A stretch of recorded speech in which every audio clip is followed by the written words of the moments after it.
All right. Now, to continue, and I know several of you have asked me, will we walk away with more than just information? And the answer is, of course, that since we are discussing this period, and this is a very heavy period, a period that brought one of the classic Holocausts at the time of the destruction of the Second Temple, and which is indicated in the Torah because it is called the period of Sfirat HaOmer. And I don't want to get into the Sfirat HaOmer because that's discussed already on the tapes, and I don't want a repetition. But in any event, it is a period whereby, since during the night of Pesach, there was a sudden surge of energy to create freedom, and that's what we do on Leil Seder, for those of you who still keep Leil Seder for the reason of getting something out of it, that we want to capture that energy, that sudden surge which comes back and is returned each and every single year, so that we can become free people, meaning ourselves. Be free. It's an unusual phenomena that very few people experience. And because it was an experience that was not earned, the Jews didn't deserve it. They were the most aspiritual people, almost close to the Egyptians. Aspiritual. Because take a look what happened the moment they left Egypt.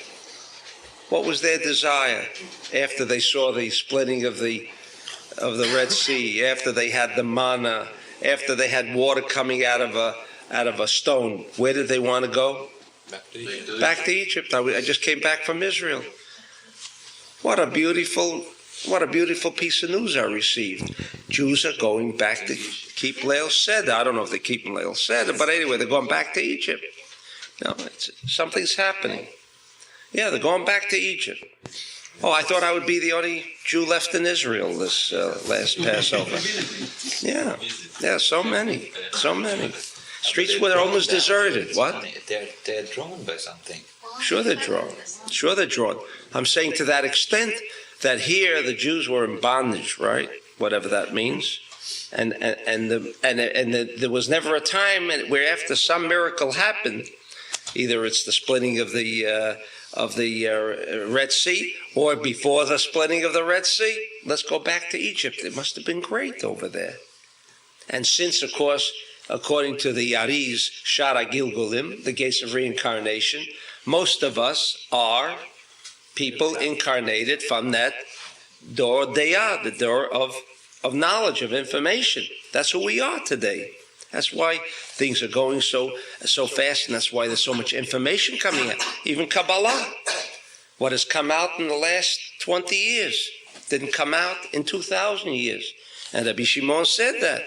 And in the time of the age of Aquarius, in the time of Zman Yemot HaMashiach, there will be such a massive surge of information into the world.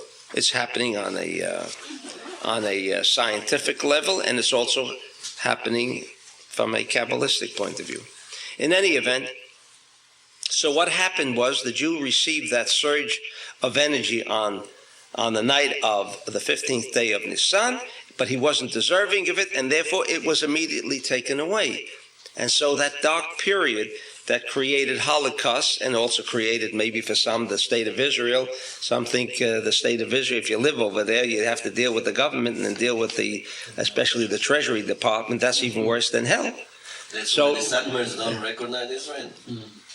No, I think they don't. I think they don't recognize it for another reason.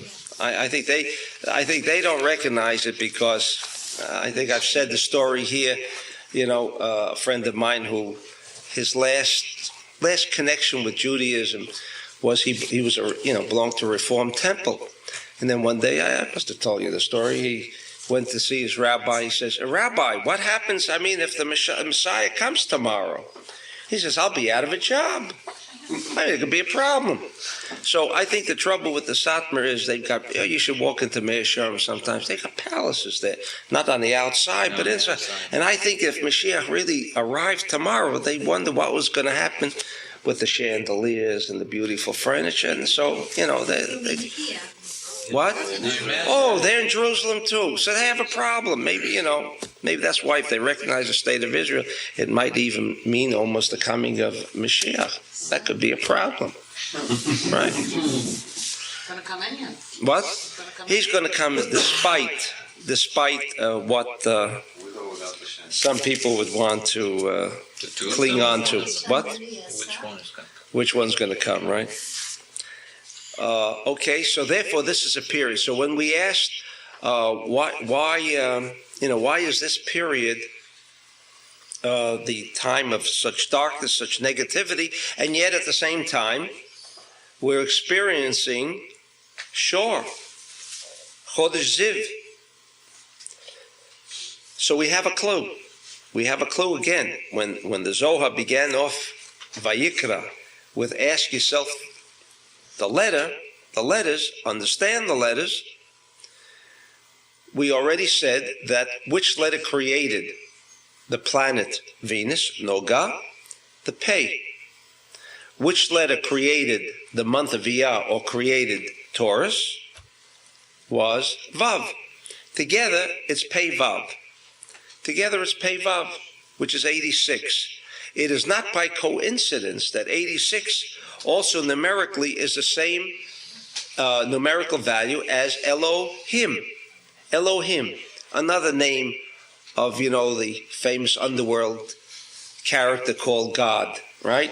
Because he has Yud-Kei Vav-Kei, he's got El, he's got Sivakot, he's got Elohim, Adnei. You know how many names he carries? Who else carries a lot of names other than a man associated with the Olam HaTachton? Who else? The guy who invented gravity. What? The guy who invented gravity.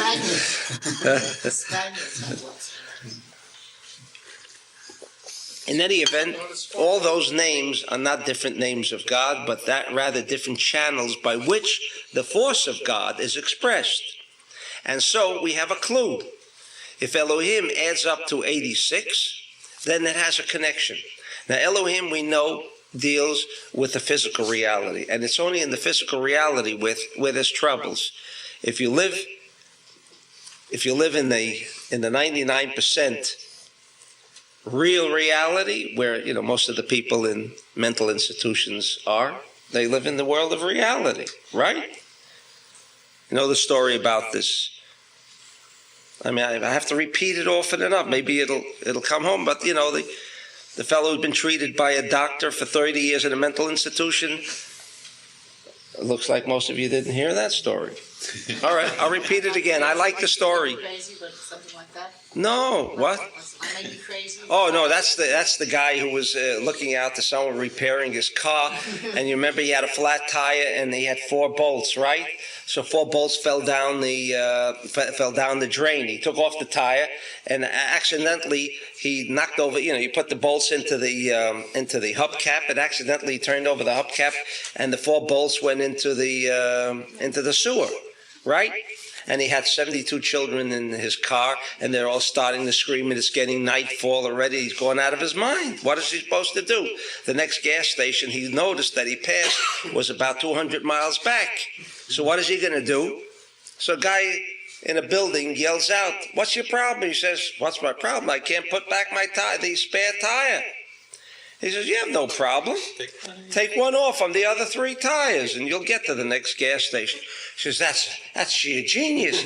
And he turns around and sees a sign, mental institution. He says, "What are you doing here?" He says, "I may be crazy, but I'm not stupid." That's what you meant. But I'm not talking about that one, right? The one I'm talking about, which I've said, I guess, in the morning, the one I'm talking about is this psychiatrist has been treating this guy for 30 years. And the fact, like the psychiatrist always tells you, he's getting better. Sure. It's 30 years already. He's still in the same mental institution, but he's getting better. Anyway, this psychiatrist has been working very hard. I'm making the story brief. Working very hard. He needs a vacation. First vacation in 30 years.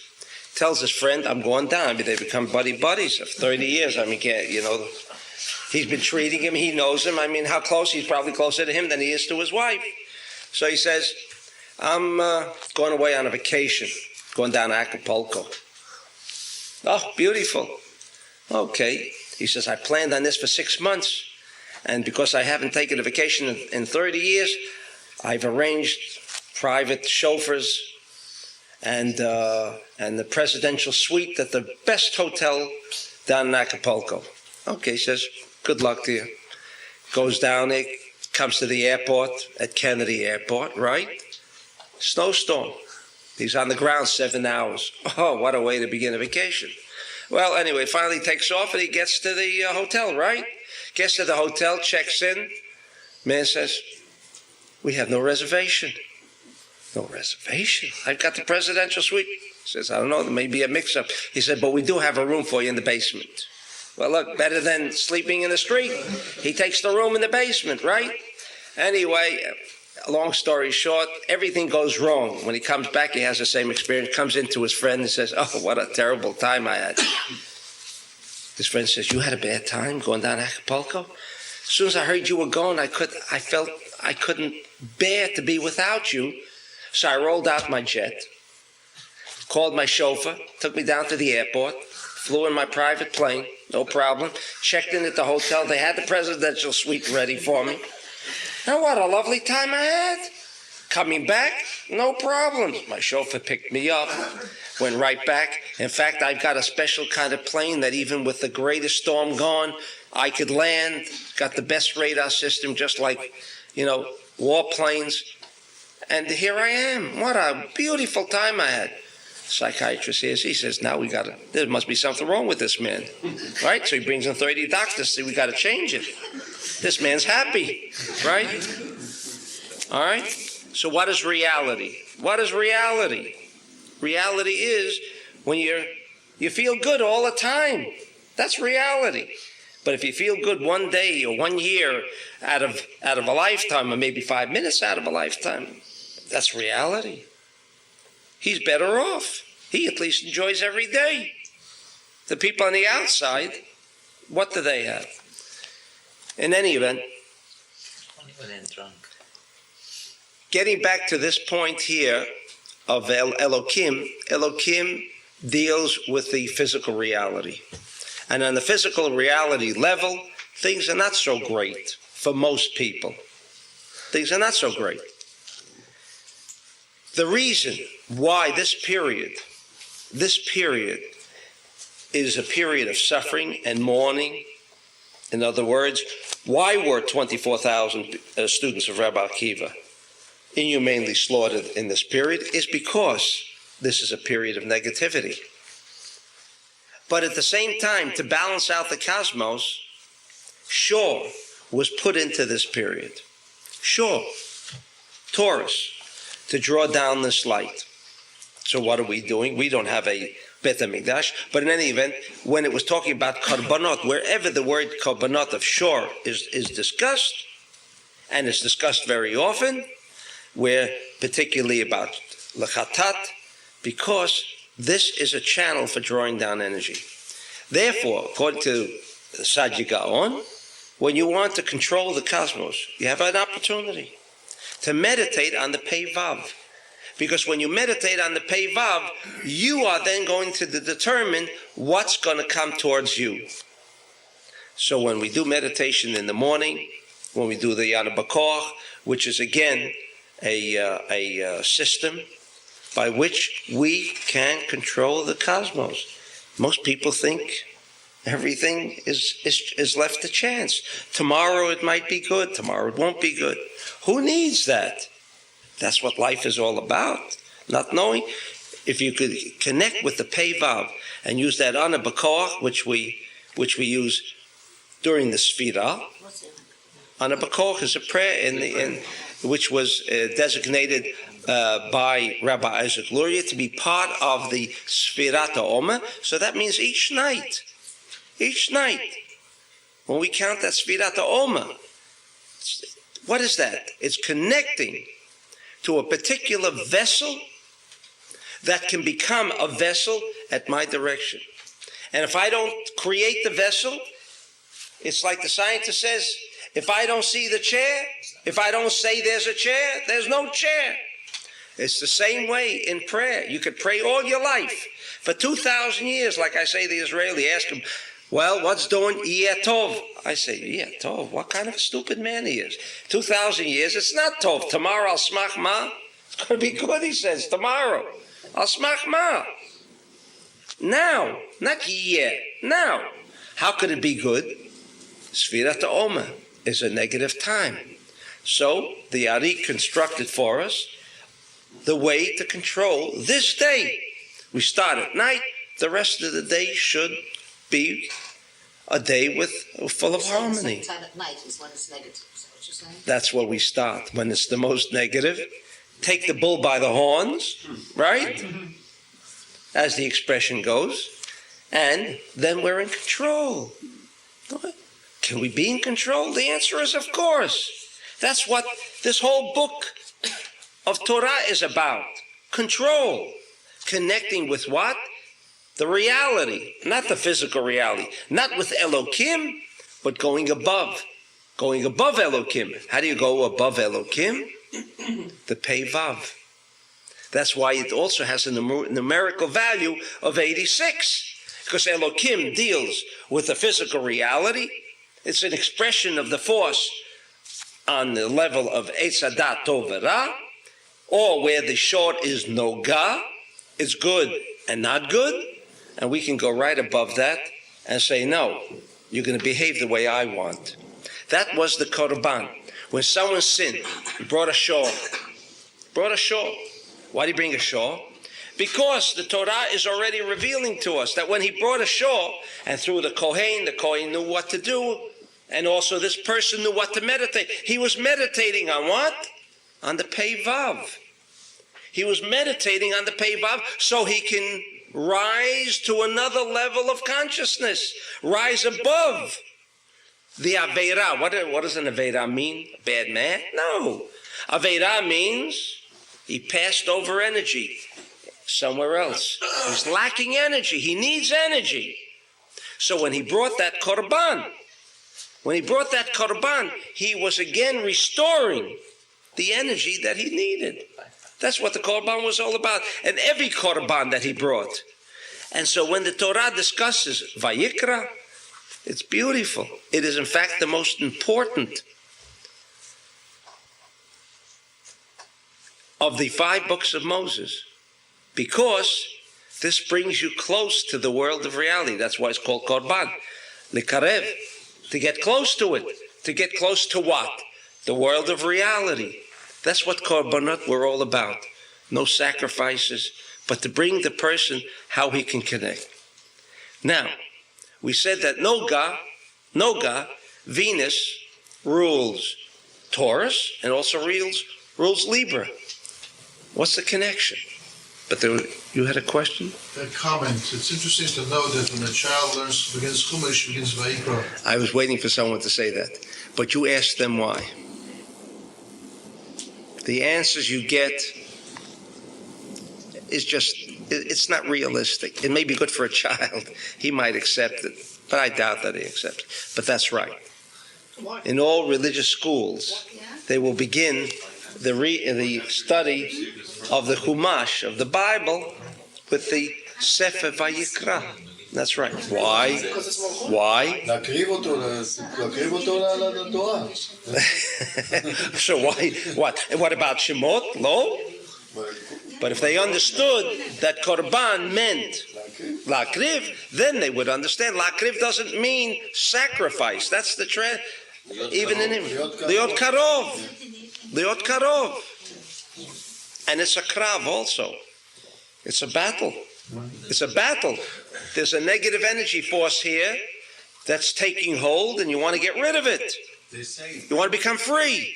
keep your friends close and your enemy closer. Something like that. Keep your.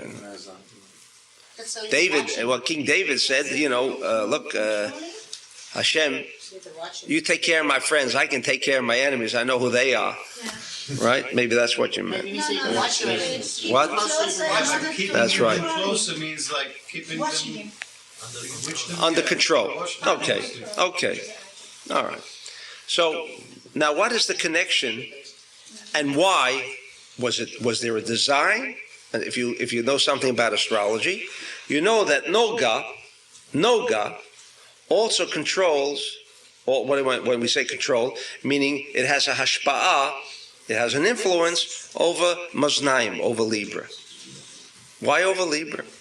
Well, that's the way it is. But from a Kabbalistic point of view, we are not datim here, right? We are chilonim. We are not even physicists who say kach katuv. Ask a physicist why. Kacha. He's like a dati. All physicists are datim, in my opinion. That's true. All of them. We are not. We ask why. You have to come down to the bottom. Why? Why is Noga? Why is Noga, Venus, connected with Maznaim? We also have clues. But that's what Kabbalah is all about. Clues. If you look into the most significant part of Maznaim, what would you say? One word. Who could give me the word? Balance. No, balance. But now we want to control. There should be balance. What happened? We're all balanced? Where only time we're balanced is when we feel balanced. But that means your whole day has to be balanced. Because if you're balanced, the day is balanced. If the day is balanced, you feel balanced. Then what do we need Rosh Hashanah for? In fact, I want you to know you don't need Rosh Hashanah. If you're totally balanced, I give a heter to everybody. You don't need Rosh Hashanah. Psak din. Hear that? You don't need Rosh Hashanah anymore. First, as I said before, is the Torah nitzki? Is it eternal, the Torah? No, until Mashiach. What do you mean until Mashiach? Because it's an illusion. With the Pshat people. Because if it were, the Pshat people couldn't accept that. Right. But we have to realize that something which is Netzach, which is eternal, should be even after Mashiach. What does eternal mean? What does Netzach mean? Forever. So what do you mean only until the Zman Yemot HaMashiach? Until the time of Mashiach. Do you know all this Torah goes out the window? The whole thing. When Mashiach comes, it's a Gemara and it's a Zohar. It's a Gemara and a Zohar. Why is that? Because the Goes out. knowledge becomes being. No, because it's no longer necessary. It's only zmani. It's only here for a temporary purpose. That means it's not netzach. That means it's in the world of illusion. It's all an illusion. But we need this illusion because this illusion helps us. It's like they say, if it was only good for us, we would never appreciate good. We wouldn't know what goodness means. When you got a little butts, you got a little mud that comes along your way, then, you can appreciate the clear water. So, but what is the significance? But I guess for most of us, maybe we still need a Rosh Hashanah. You know what Rosh Hashanah is about now by now, right? It's not a holiday. It's an opportunity for us to take control of our whole life, take control of ourselves for a whole year. And that instrument, the one single instrument that can provide us and assist us to become free, not to worry about tomorrow. One word. That word is what? Shofar. Shofar. If we do it every Rosh Chodesh, why do I have to do it? The only reason we have to do it every Rosh Chodesh is because we're not sure that we did it on Rosh Hashanah Yom Kippur. That's the only reason. Shofar has shor. What's that? Shofar has shor. Shofar has peivav. Ah, wow. What a coincidence, right? What a coincidence that all these things suddenly are coming together. The answer is right. It is coming together. What does it teach us? That just like that peivav, which is included in the shofar, which is an energy intelligence, which is what shofar is about. And I don't want to, but if anyone wants to know what Rosh Hashanah is, and I'm sure if you're an Israeli, you absolutely do not know what Rosh Hashanah is about. If you're an American, you don't care, but an Israeli, you think you know, right? So I just want to tell you don't know. That the word shofar assists us to do what? That we can climb up to what is called Bina consciousness. I won't go into it, but Bina consciousness is that area where there is no good and evil. No good and evil. Everything is only good. And that's what our Rosh Hashanah, with all of the meditation that goes into it and so on, brings us to that point. And if you can get to that point, then you're right. There is no further necessity for the monthly meditation. You don't have to do it forever. No. What's that? Forever. It's only good for 1 year. It's only good for 1 year. That's right. You have to renew it every year. It's an insurance policy, but just for a year. Right. Okay? What's that? Before the head of the year, rather than New Year. Of course it's not New Year, because you know what New Year is. Open up Shemot. Shemot, what does it say? Rosh Chodashim. Which is the head of the year? Which is the first month of the year? Oh, listen. Nisan. In fact, the Torah in Parshat Pinchas calls Rosh Hashanah which month of the year? You Israelis surely don't know. Rosh Hashanah is the 7th month of the year. Chodesh HaShvi'i, it says. Not the first year, and everybody says Happy New Year. You imagine? Chodesh HaShvi'i. Does anybody want to know exactly? I'll give you the pasuk. Maybe you don't believe me. Maybe you don't believe me. All right, let me get the pasuk. It's a Parshat Pinchas. Parshat Vayikra. Uvachodesh HaShvi'i. This is chapter 29, verse 1. Okay. ובחודש השביעי, באחד לחודש, מקרא קודש יהיה לכם, כל מלאכת עבודה לא תעשו, יום תרועה יהיה לכם. Which month is Yom Teruah? Chodesh HaShvi'i, the 7th month. Do you say Happy New Year on Rosh Hashanah? No. Everybody does. Everybody does. What do you mean Happy New Year? January 1st. Oh, January 1st. That I can understand. But certainly not Rosh Hashanah, right? It's the 7th month. But the man, What's that? number 7 is the completed man. Man is in the Ah, you're talking about something. That's right. Because man begins as man, a new universe was created. Okay, I'll buy that. I'll buy that. All right, but then the event, that's the beginning of man. What's that? It leads to Yom Kippur, which was the day of atonement, not atonement. Where'd you get that one from? You read the book. Which book? Star Connection. Long time before Now, you knew it even before. That's right. Day of Atonement. Day of Atonement. Start crying. Beg for forgiveness. Atonement means, as Sylvia said, at one. To be one. To be one. What do you mean atonement? Kapara. Doesn't even mean that. Kapara. Kippar. You know where I found that out? Right? To be like an ox. Right? Kippar. That's right. That's right. What does that mean? Doesn't make sense. Now we know that it does make sense. You want to get to the energy field, to that cosmic level called Binah, which gives you life for a whole year. But what kind of a life? A life of misery isn't worth having another year of, unless some people enjoy misery. But if you're not looking for misery, you think you want a good year ahead of you, then you've got to draw that energy that can give you that. Or maybe there's no such thing. Maybe you don't believe it. I'll go along with you on that too. But the Torah is telling us there is an opportunity how you can reach that cosmic Binah state, which says only good and no evil. Only good and no evil. In other words, you can rise above Noga, because Noga is that klipa we said, good and bad. Good and bad, you want to go above it. The Torah says another thing called Maznayim.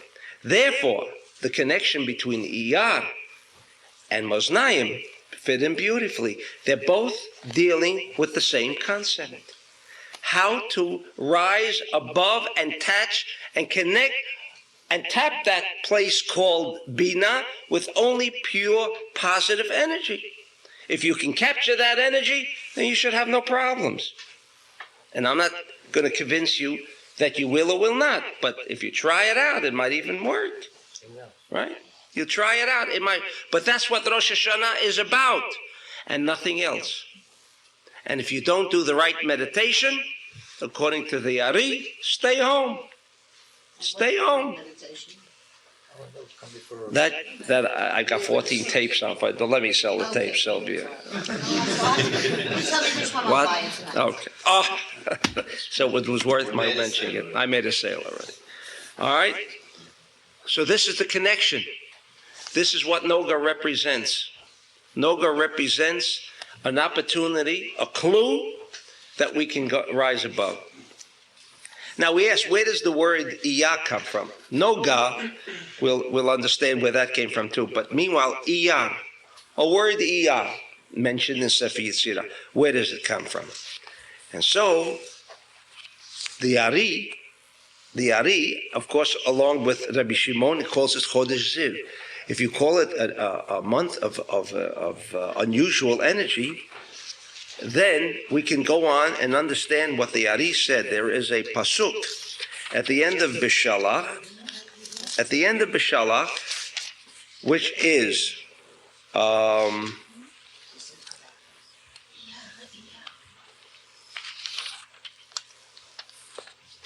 chapter 17. I believe it's in chapter 17. You remember? Anybody remember?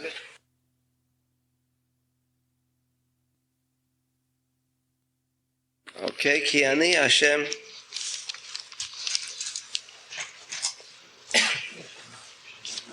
Should be here in Bishalach, Ken.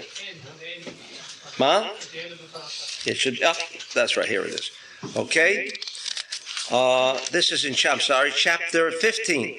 Chapter 15, Ted Vav, and it says like this: Vayomer im shamot tishmal kol Hashem lekecha.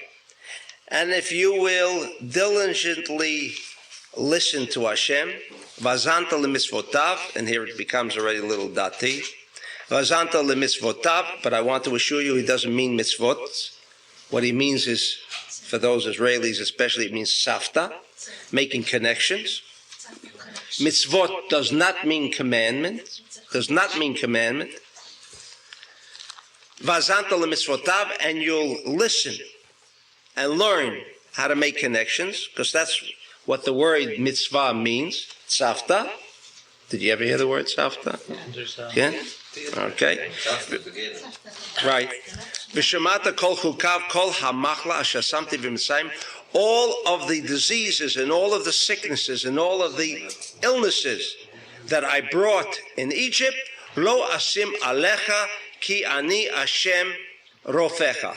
Because I am the Lord, Yud-Kei Vav-Kei, Rofecha, who will heal you. Now, the Ari says, you have Ki Ani Hashem, Ani Hashem Rofecha.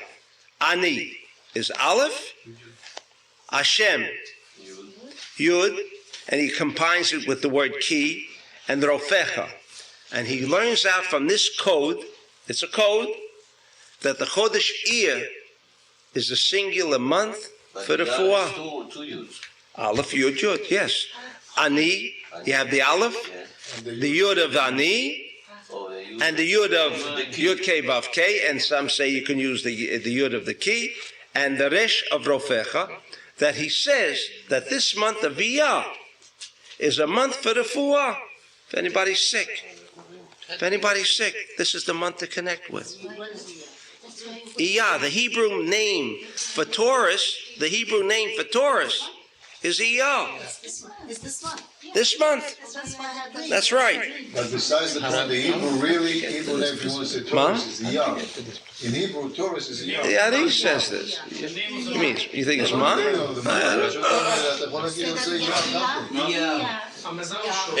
All right. If anybody reads the book, Anybody. This is the Torah or the Zohar? This specifically is the Ari. Or this the Torah? That's right. But he takes it from the Torah. This is a code from the Pshat. Right. This is the real meaning, the undressed meaning of the Torah. Meaning after we undress the Torah, we decipher the code, we come to that conclusion, says the Ari. What do you want to say, Jim? Is it Iyad the same spelling as Ya'ir, right? You mean from light? It'll come from the word light? Yes, very good. Very good. Jack doesn't even never understood Hebrew. Imagine. No, so I think we were discussing it. We did discuss that? Yeah. Okay. All right. So Iyar, okay, Iyar comes from this word, says the Ari. This is the place where it is mentioned. Just like Noga. Just like Noga. And there is the pasuk of Noga. I don't know if I remember it. Ki orchat tzadikim, where the word Noga is mentioned several times. The word Noga has the potential of tzadikim. What is tzadikim? Righteous people. And that's the way. But the word tzadik comes from another coded name, referred to like Yosef HaTzadik. What does it mean, Yosef HaTzadik? He was righteous. Nobody else. Abraham wasn't righteous. Yitzchak wasn't righteous. Yaakov wasn't righteous. Moshe wasn't righteous. What does it mean, Yosef? Because Yosef is Yesod, the Vav, Yesod, and Yosef was the connection. When we say we read in the Torah that Yosef was the one who was Mechalkel the whole world, right? 7 colors. What's that? 7 colors, the 7 vibrations. Yosef is number 6. He's number 6, But what about the but he is 7? number 7. He is number 7 if you make it, if he's connected with Bina. He is called sometimes number 7. Because he brings down all those forces. That's right. And he was the one who nourished the world. So like this, you read the story of Yosef in Mitzrayim, like he gave food to the whole world. But the Torah, again, is not talking about the physical reality. It's talking about that he provided nourishment. What kind of nourishment? Energy, force to the whole world. That's why he's called Yosef. He was Ma'asef, everything, and he provided Malkut, the physical reality, the world of where we live, with all that was necessary. With all that was necessary. Therefore, this Vav, which Vav in the Yud K Vav K, Yud K Vav K, the Vav. What is the Vav? Say Irampin. It's the world of reality. It's the world of reality. Now you want to know the power of Iyah? What letter created Iyah? The Vav. It's not by chance that Iyah is so powerful. We want to make people into, those who are Tauruses feel great, because if they are not spiritual, they are at the same time the most miserable people. And there is one thing that goes for a Taurus. If nobody will throw him out where he is, he can live in misery all his life and he'll stay right there. As long as you don't take the... Is that right, too? Very good. I had a partner. As long as you don't take the rug out from under him, he'll stay right there. Don't move him. Don't move him. That's right. But the Gemini makes up for him already. Oh, the Gemini makes up for him already, right? As much as that's why he follows, incidentally. That's why he follows the balance. So, when we want to understand Noga, where is Noga located? By the Brit, and you know that the Brit is called Yesod. It's called Yesod because where is the energy to create a person come from? From the Brit. Where the circumcision takes place. That's where the most remarkable core in this universe is located. The scientists can duplicate every conceivable form of energy. Yet there is one that they have not as yet been successful. And that is to create an energy that can produce another human being. They have never been able as yet to duplicate that kind of energy. And that's a powerful energy. And that's where the Vav is located. So it is not by chance that in Yesod, in the circumcision, in the Brit, is where the Vav is located. Only to provide us another indication, another clue. Where is the power of the Vav? So why is sure what it is? And why is a state of Israel established? Because initially it was established with that kind of power. If people in Israel abuse the power, that's something else. But it doesn't take away from the power that exists over there. So therefore, this word noga,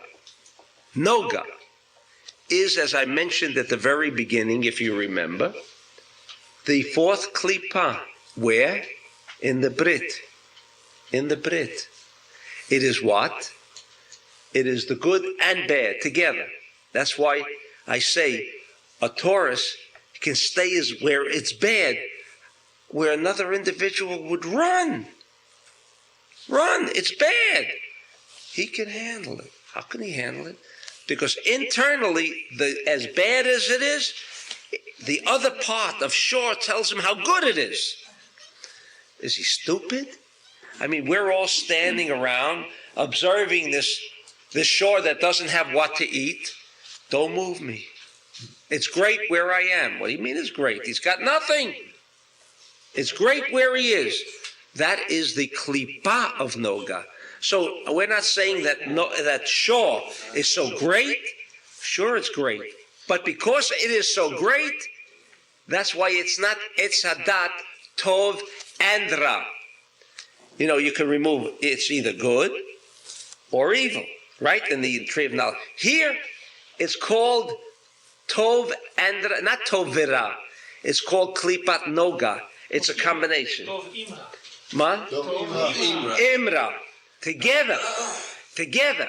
Whereas every other planet and every other sign of the zodiac has both. And if you know how to connect through the meditation of the letters, through the Ana B'Koach, you can connect only with the Tov, and the Ra stays away, stays behind.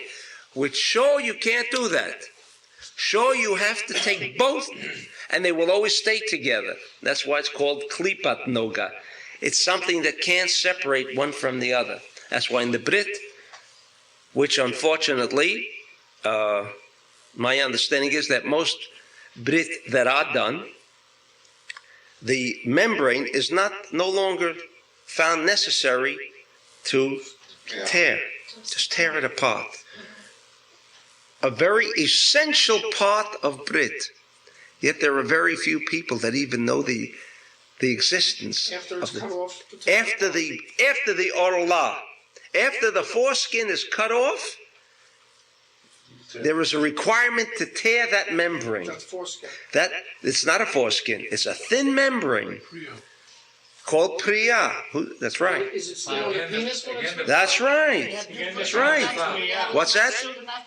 What's that? I have all my children after that. You're being got good forces. Okay. If it's done right, I mean, I'm serious.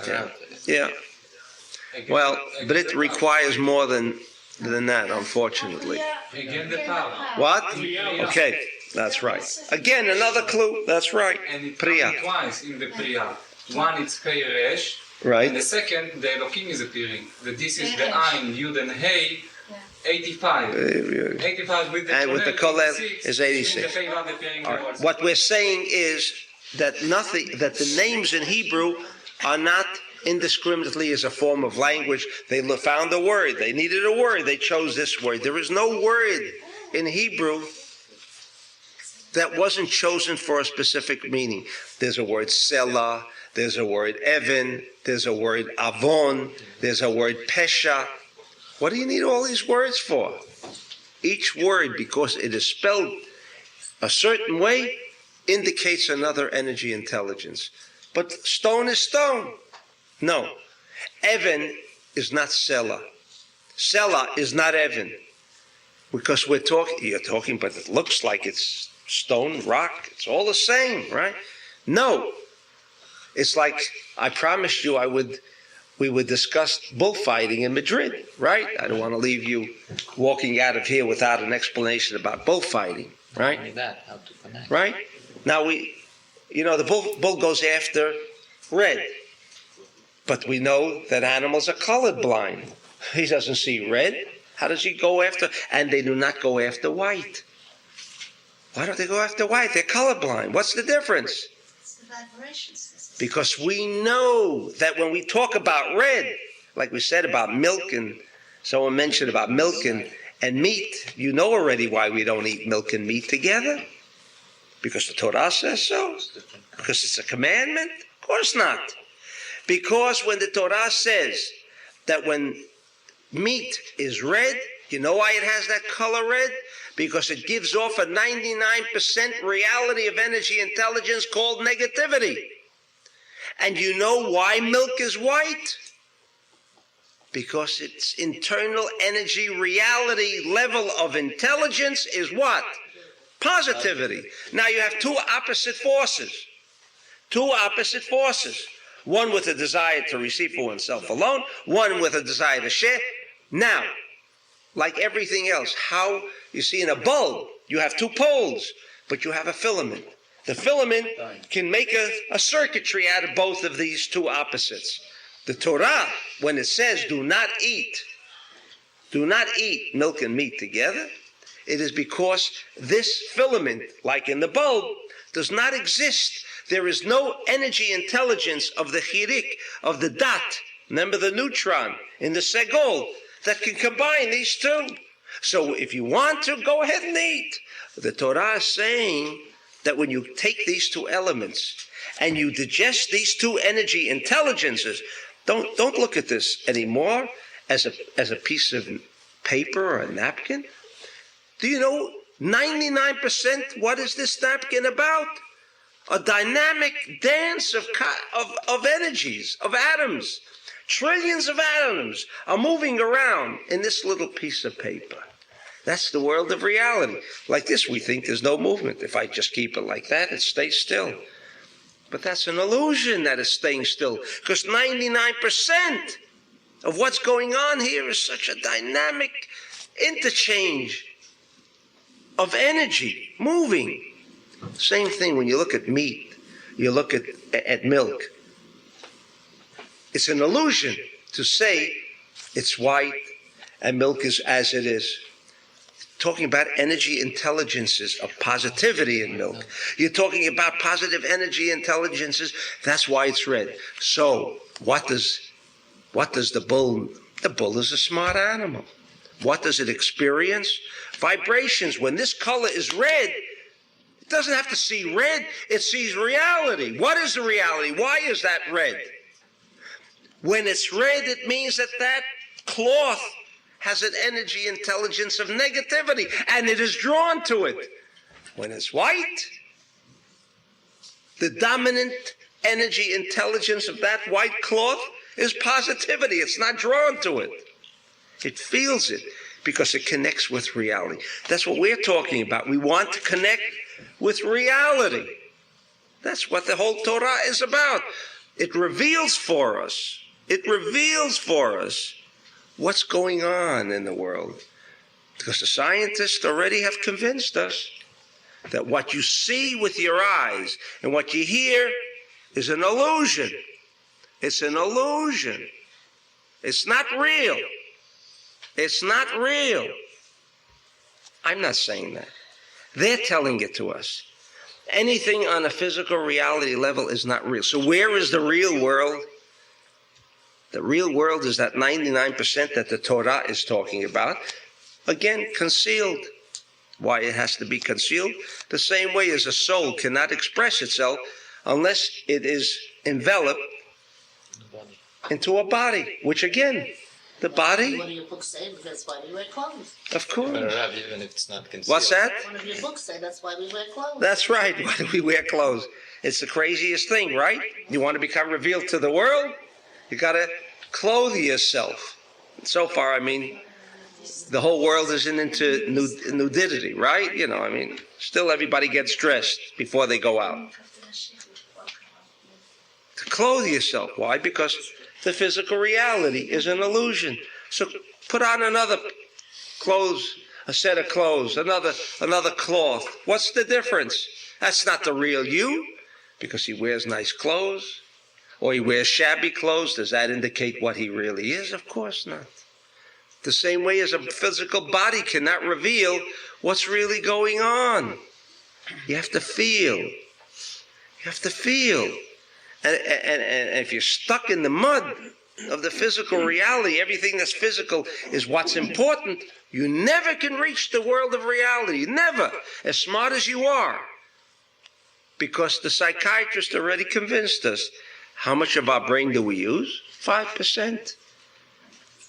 They're so convinced, 5%. What about the other 95%? Nobody uses it. Well, that's not true. Some people do use it. But you have to rise above the realization that the physical reality is all there is. As long as you believe that all there is the physical reality, everything that is attached to the physical world is reality, then you can never connect with the 99%. You can connect with the Pei Vav from today until tomorrow. It won't help. Does that mean we should do away with everything that has something to do with the physical world? No. The Ari was a very wealthy man. Maybe he didn't go out and buy a new set of clothes all the time, but for his wife, he would always make sure she had everything she wanted. Did he work? He wasn't into it. What? Did he work hard for it? What's that? Did he work hard for his wealth, or he? Of course he did. Used his. He worked every Shabbat. Every Shabbat he worked for it. In other words, he used his knowledge. All 6 days of the week, I must tell you, he didn't work. The only day he worked was on Shabbat. It's okay. He tapped the energies. That's right. That's right. So it's okay. Because that was the easiest day to tap energy. It's okay. It's not a. Huh? What did George say? That's what you, he said, because you want to tap energies. That was the best day to tap it. That's right. It is the best. No. Our understanding since we're growing up that for us to use something in that way is to abuse it. This is at least where I'm coming from. To abuse what? The physical reality? Your knowledge of that was given to you. You mean it's dangerous to use this? No, to use it so that you can receive money and wealth. Yeah. That's well, in where I'm coming that's from. what some people say. There could be a danger in this knowledge, but I go along with Avraham Azulai. He's a nice Mekubal, Talmid Chacham too, and he said, sell it in the marketplace, sell it in Shchunat HaTikva, sell it in Shuk HaKarmel, wherever you want to, sell it. That's what he said. He said it was okay. Kabbalah, sell Kabbalah? Sell it anywhere. But isn't what you ask him? I think it's your motive for why you want to make money that's important. There is anyway. I mean, he also states there is what we call in Hebrew a shiston bitachon. Oh, Chaim, you missed the whole thing. Here's our Shaw just made his great entrance. He just made his great. Two Shaws made their great entrance now. Michelle just walked in. No, he's not. Oh, Michelle couldn't make it tonight. He's not well. Yeah. That's right. The two solid. Yeah. But Rav was missing. We didn't learn how. Anyway, there is a shiston bitachon. That Means you could never abuse this knowledge for evil purposes. Never. No, not evil. Because money in our eyes, when we grow up, it's evil. You're saying if all I want is just for myself, that might involve an evil concept, or might indicate an evil. No, that could never happen. So you say, how did the Ari become wealthy? Well, if the Ari writes about how to make gold, all he had to do is one day sit down and make a couple of tons of gold, and that's all. So what was the problem? He could give charity, he could do everything he wanted. Doesn't hurt anybody. That's right. That's right. But he was smart. He was smart. He says the day to work is on Shabbat. Yeah, that was the day to work. Sure. Well, Sure. Like we do. Shabbat is the most difficult day for me. Thank God there's 6 days of the week I can rest. Harav, we're missing how to tap to. What? In other words, now if we cannot go in and get a bull and kill it to make the. So you're saying that's right. So today, how do we do it today? So therefore, I mean, just in passing, and if we'll have time for one or two more questions. That's why in the, of course, you're not Sephardic, but if you were Sephardic, you would know that the Sfardim before Mincha say korbanot, Yeah, well, just put it right? Oh, you say korbanot? Sure. Oh, got smart. I always did. Right. You always did? Really? Okay. The korbanot, those prayers, not prayers, but on a lower level, obviously on a lower level, the saying and tuning in on at least on a conscious level with those korbanot are not as similar. I don't want to say it's as similar to when there was the Bet HaMikdash, but only again because the Bet HaMikdash was the power station. You see, so it was easier. That doesn't mean that we could not draw that same energy today, depending where you are. If you're in the same state of consciousness, you can connect to the Bet HaMikdash today. Because according to the Zohar, the Beit HaMikdash is there. But how come some of us go to the Wailing Wall, we don't see it? That's for those who live in the world of illusion. But I see it there all the time. It's there. Rabbi Shimon says it's there. So you'll tell me, come on. No, but I mean, I see it, right? Me. But millions of people have gone to the wall. Did you see it there? You did, Sylvia, I know. But most people don't see it, right? So, along comes a Doug Henning, right? And says, see that Statue of Liberty? it's gone. You see this? You see it? It's gone. No. It's gone. Right? That's what he did. Millions of people saw it gone. In a second. In a second. Was it gone? Of course not, because 5 minutes later it was there. How come everybody saw it disappear? Did he have Kabbalistic knowledge? Is that why?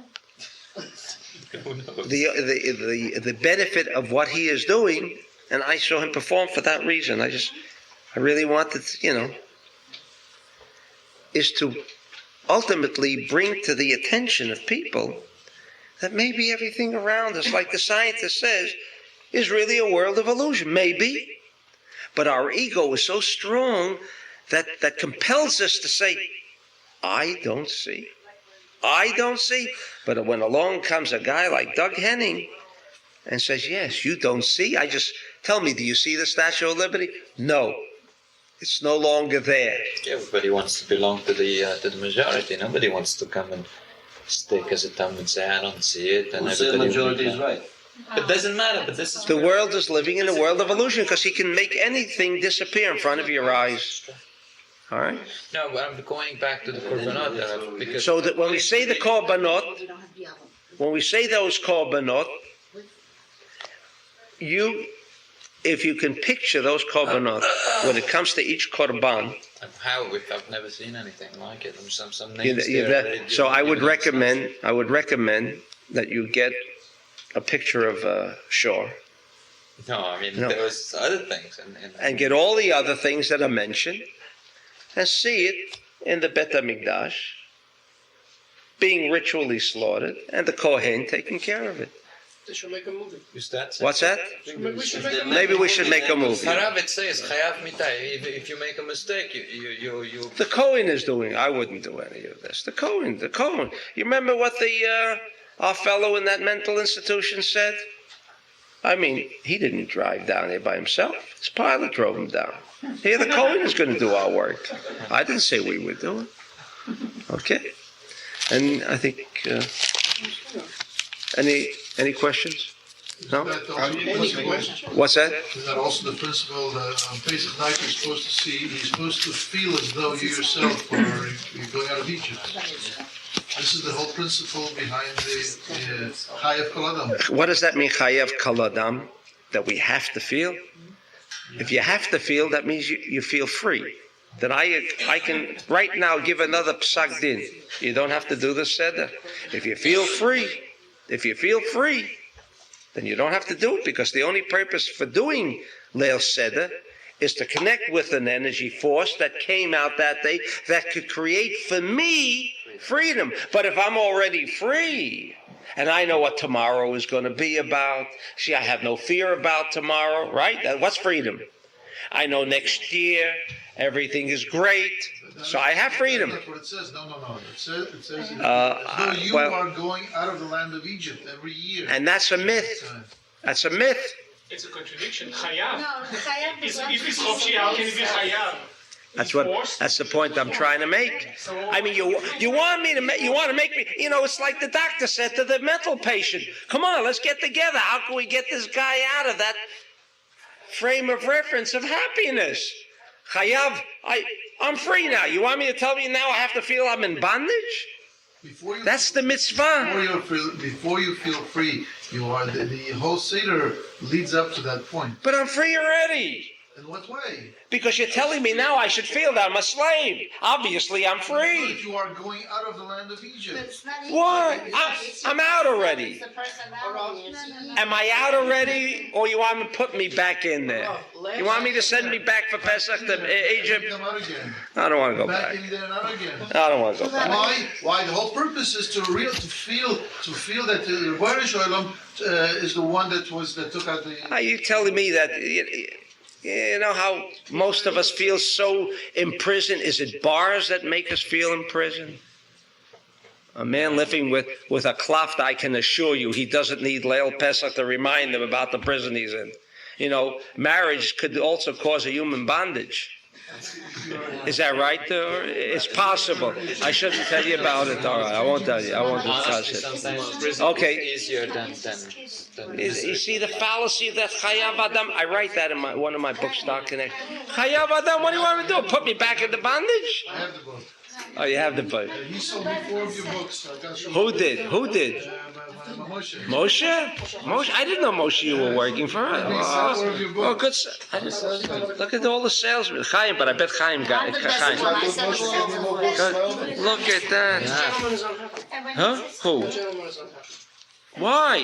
He just went through Pesach. He just achieved freedom.